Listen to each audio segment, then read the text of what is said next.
खरंच स्वामीजी असं म्हणतील का हो की तरुण मुलांना संधी द्या? माझंही तेच म्हणणं आहे. प्रभू साहेब, मला काहीतरी गडबड वाटते. हो ना, मलाही तेच. अहो असं कसं म्हणता तुम्ही? देशाची परिस्थिती बघा.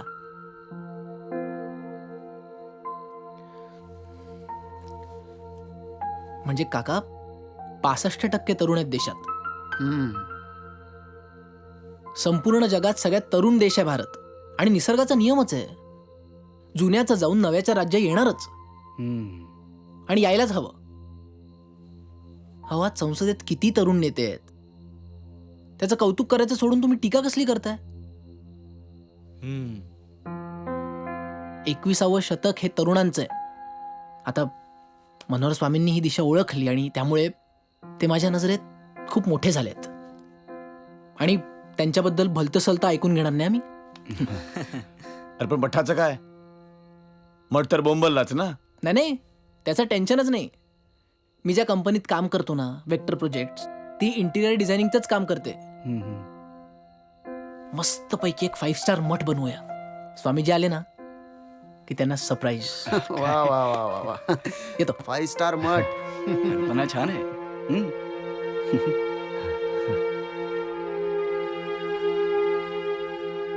परमपूज्य सुदर्शन स्वामींच्या कृपेने मी सुरुवात करतो. सगळ्यात पहिल्यांदा पाहूया आपल्या भव्य मठाचा दर्शनी भाग. तुम्ही बघू शकता इथे मध्ये फाउंटन आहे, आजूबाजूला लॉन आहे. अत्यंत देखणा असा दर्शनी भाग. ही आहे खास बाहेरगावाहून आलेल्या भक्तांच्या निवासाची व्यवस्था. तुम्ही बघू शकता अत्यंत मोठा असा हॉल आहे. 500 भक्त इथे आरामात राहू शकता. उत्तम. हा हॉल आहे महाप्रसादासाठी. इथे एका वेळी 1000 भक्त एकत्रपणे महाप्रसादाचा आनंद घेऊ शकतात. बर. ही परमपूज्य सुदर्शन स्वामींसाठी पवित्र जागा. इकडे ते आराम करू शकतात, विश्रांती घेऊ शकतात. स्वामी. हा हॉल आवडला? हं? हो, फार छान आहे. हा आपल्या ट्रस्टींसाठी बांधलेला आहे अरे वा वा वा. Meeting room. इथे तुम्ही वाचन करू शकता, चिंतन करू शकता, मनन करू शकता. असा आपला हा अत्यंत देखणा हॉल. तर सगळ्या सुखसुविधांनी सुसज्ज, वातानुकूलित असा जो भव्य मठ आपण आपल्या 10 एकर जमिनीवर बांधणार आहोत, तो राज्यातील सगळ्यात प्रशस्त असा मठ असेल.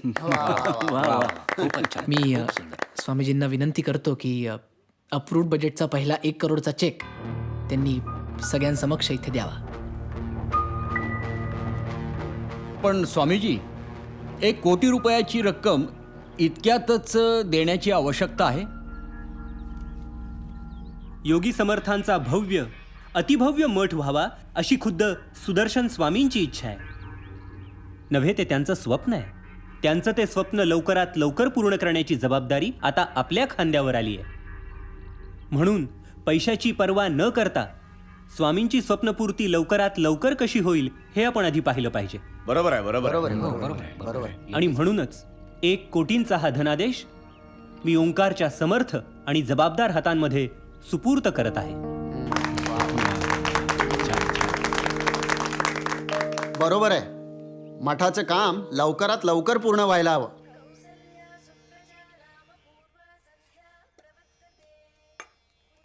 काल तू ते मठामध्ये प्रेझेंटेशन केलंस ना, ते सगळ्यांना खूप आवडलं बरं का. थँक्यू. हो, सगळे खुश आहे तुझ्यावर. आता मठ तसा झाला पाहिजे, भव्य दिव्य. नक्कीच. घे.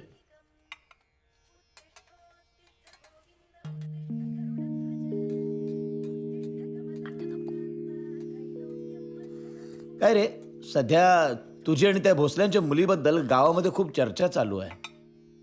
काय चाललंय? नाही म्हणजे कसं आहे ना ओम, आपलं पुजाऱ्याचं घराणं आहे आणि गावातही मान आहे आपल्या घराण्याला. हो, माहिती आहे मला. आपल्या 7 पिढ्यांमध्ये सगळे पुजारी देवभक्त होते. हां, तसंच त्यांच्या 7 पिढ्यांमध्ये सगळे योद्धे होते. आणि त्यांच्या या बलिदानामुळेच आपण इथे सुरक्षित राहून देवधर्म करू शकलो. त्यामुळे मला नाही वाटत की आपल्या पूर्वजांपेक्षा त्यांचे पूर्वज कमी आहेत. तर सोयीनुसार स्वतःला वर खाली समजण्याचं काहीही कारण नाहीये. मी सगळे अकाउंट्स चेक केले आहेत, पण मला असं वाटतं की अजून खोलात शिरायची जास्त गरज आहे. कारण मी येऊ शकतो आतमध्ये? या मनोहर स्वामी या बसा.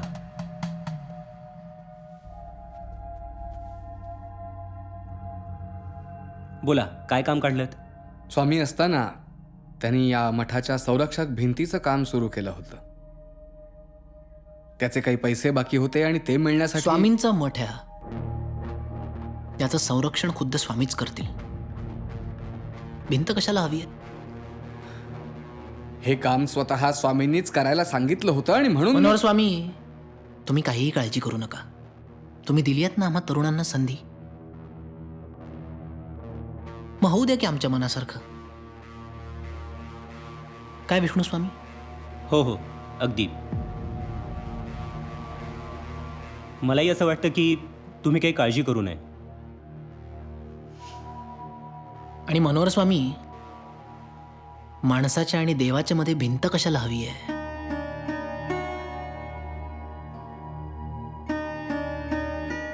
जशी स्वामींची इच्छा.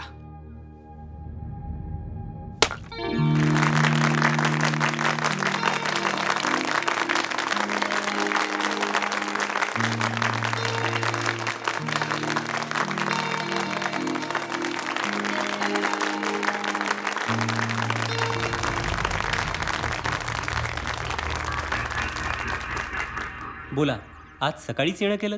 खरं तर स्वामीजी, आम्ही इथे तुमच्या दोघांचं अभिनंदन करायला आलो आहे. म्हणजे नवीन मठाचं काम तुम्ही इतक्या छान पद्धतीनं आणि इतक्या वेगात केलं की वाह. मनोहर स्वामींमुळे झालं. खरं तर तुमचंच अभिनंदन करायला हवं.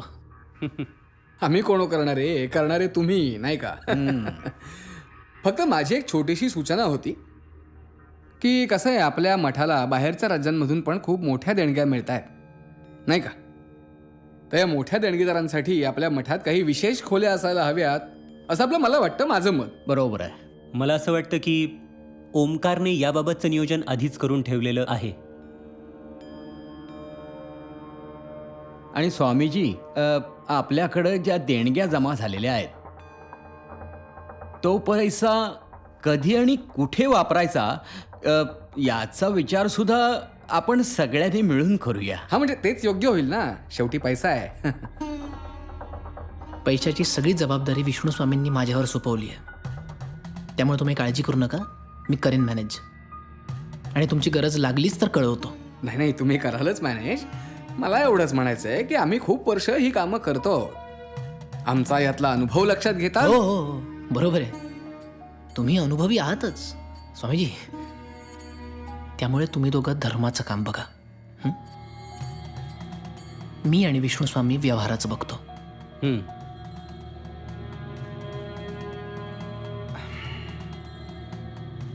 ठीक आहे. तुझ्यामुळे एका व्यक्तीचे प्राण वाचले होते हे ऐकून फार बरं वाटलं होतं. फार अपेक्षा होत्या तुझ्यासारख्या तरुणाकडून. पण तू सुद्धा अंधश्रद्धेवर विश्वास ठेवून समाजाला पुन्हा अंधाराकडे घेऊन चाललायस.